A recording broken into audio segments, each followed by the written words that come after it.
자유시장 철학. 로버트 노작은 아나키에서 유토피아로에서 자유지상주의 원칙을 철학적으로 옹호하고 분배 정의라는 익숙한 개념에 이의를 제기한다. 그는 개인의 권리가 워낙 강력하고 광범위해서 국가가 할 일이 조금이라도 있다면 그게 어떤 일인지 의문이다 라는 주장으로 논지를 편다. 그의 결론은 이렇다.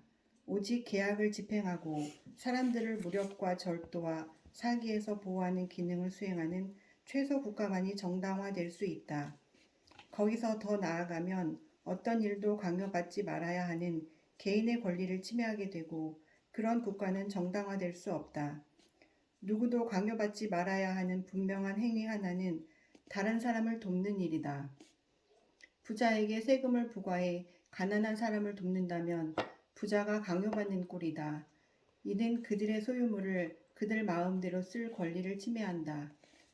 노직이에요. 노직. 노직에 따르면 경제 불평등에는 아무런 문제가 없다. 포브스 400대 부자가 수십 수백억 달러를 소유한 반면 다른 사람들은 무일 뿐이라는 사실만으로는 그러한 현실을 정의롭다거나 정의롭지 못하다고 결론을 내릴 수 없다. 정의로운 분배에는 일정한 유형이 있어서 이를테면 소득이나 공리가 똑같거나 기본 필수품이 똑같이 지급되어야 한다는 생각에 노직은 반대한다.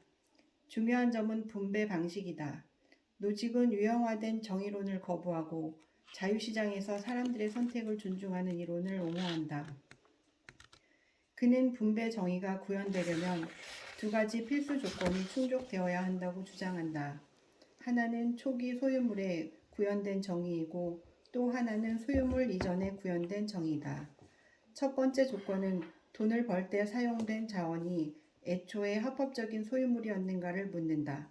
훔친 물건을 팔아 큰 돈을 벌었다면 그 돈을 가질 자격이 없다. 두 번째 조건은 시장에서 자유로운 교환으로 또는 다른 사람이 자발적으로 건네준 선물로 돈을 벌었는가를 묻는다.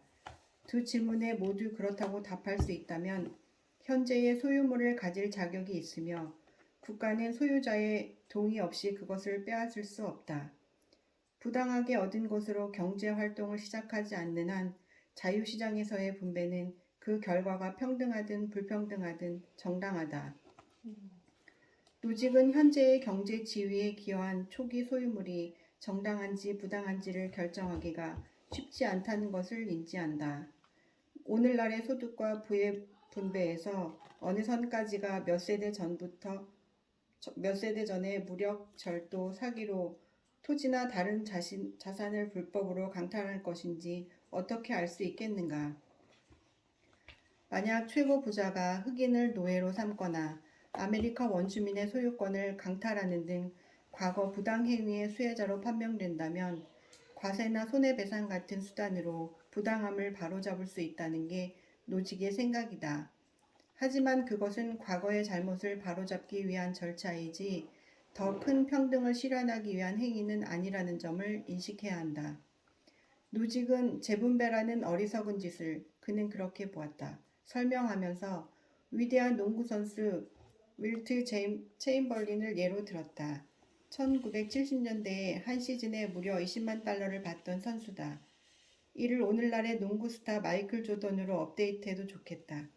조던이 시카고 불스에서 뛰던 마지막 해에 받은 돈은 총 3,100만 달러로 그가 경기당 받은 돈은 체인벌린이 한 시즌에 받은 액수보다 많았다. 마이클 조던의 돈. 초기 소유물에 관한 문제는 제쳐두고 노직이 제안한 대로 당신이 공정하다고 생각하는 유형에 따라 소득과 부를 처음으로 재분배한다고 상상해보자. 원한다면 똑같이 분배해도 좋다. 이제 농구 시즌이 시작된다. 마이클 조던의 경기 모습을 보고 싶은 사람은 표를 살 때마다 상자에 5달러를 집어넣는다. 상자에 담긴 수익금은 조던에게 전달된다. 조던의 경기를 보고 싶어하는 사람이 많다 보니 좌석 점유율도 높고 상자도 수익금으로 가득 찬다. 시즌이 끝날 때 조던은 다른 선수보다 훨씬 많은 3,100만 달러를 받는다. 당신이 생각하기에 공정한 재분배가 아니다. 조던은 많이 받고 다른 선수들은 적게 받기 때문이다.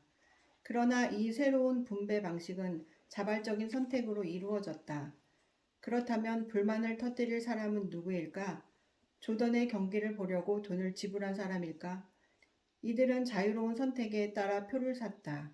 농구를 싫어해서 집에 있던 사람일까? 이들은 조던에게 한 푼도 쓰지 않았고 전보다 형편이 나빠지지도 않았다. 그럼 조던일까? 그는 상당한 소득과 교환하기 위해 농구 경기를 하기로 한 사람이다. 노직은 이 각본이 유형화된 분배 정의의 이론이 문제점 두 가지를 보여준다고 생각한다. 첫째, 자유가 분배 유형을 뒤엎는다. 경제 불평등을 부당하다고 생각하는 사람이라면 자유시장에 지속적으로 간섭해 사람들의 선택으로 생기는 효과를 되돌려야 할 것이다. 둘째, 이런 식으로 간섭하다 보면 다시 말해 조던에게 세금을 물려 어려운 사람을 돕는 프로그램을 지원하게 한다면 자발적 거래의 결과를 뒤집을 뿐만 아니라 자기 수입을 가져갈 조던의 권리를 침해한다. 조던에게 억지로 기부금을 내게 하는 꼴이다. 조던의 수입에 세금을 부과하는 행위에 정확히 어떤 문제가 있을까? 노직에 따르면 도덕적 도박은 돈으로 끝나지 않는다. 문제는 인간의 자유다. 노직의 생각은 이렇다. 노동으로 얻은 수입에 세금을 부과한다면 그것은 강제 노동과 마찬가지다. 국가가 내 수입의 일부를 내놓으라고 요구할 권리가 있다면 내 시간의 일부를 내놓으라고 요구할 권리 또한 있을 것이다. 가령 내 수입의 30%를 내놓으라고 요구하는 대신 내 시간의 30%를 떼어 국가를 위해 일하라고 명령할 수도 있을 것이다. 이런 식으로 노동을 강요할 수 있다면 본질적으로 나에 대한 소유권을 주장할 수 있다는 이야기다. 누군가의 노동의 결과를 강탈한다면 그 사람에게서 시간을 강탈하고 그에게 다양한 활동을 명령하는 것이나 마찬가지다. 누군가 당신에게 일정한 시간 동안 특정한 일 또는 보수가 없는 일을 하라고 강요한다면 그 사람은 당신이 무엇을 해야 하며 그 일로 어떤 목적을 달성해야 하는지를 직접 정하는 꼴이다. 이런 행위는 부분적으로나마 그들을 당신의 소유주로 만든다. 당신에 대한 소유권을 그들에게 넘기는 행위다. 이런 식의 추론은 자유지상주의의 주장의 도덕적 정수인 자기소유 개념을 보여준다. 내가 나를 소유한다면 나는 내 노동도 소유해야 한다. 다른 누군가 내게 노동을 명령한다면 그 사람은 내 주인이며 나는 노예가 된다. 내가 내 노동을 소유한다면 내게는 그 열매를 가질 자격이 있어야 한다. 누군가 내 수입을 가질 자격이 있다면 그 사람은 내 노동을 소유하고 따라서 나를 소유할 것이다.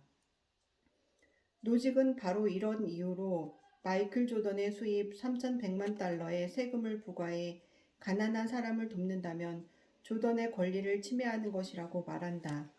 이는 국가나 공동체가 조던의 부분적 소유주임을 주장하는 행위라는 얘기다. 자유지상주의자들은 과세, 내 수입을 가져가는 행위에서 강제노동, 내 노동을 가져가는 행위와 노예제, 나를 소유한다는 사실을 부정하는 행위에서 도덕적 연속성을 발견한다.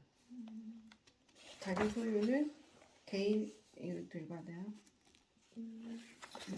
네, 넘어갈게요.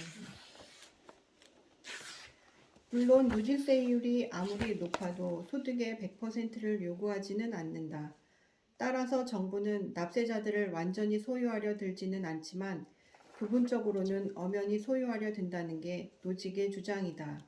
그는 그 부분이 어느 정도인가는 최소 국가를 넘어서는 국가의 명분을 지지하는데 소득을 얼마나 내놓느냐에 달렸다고 말한다.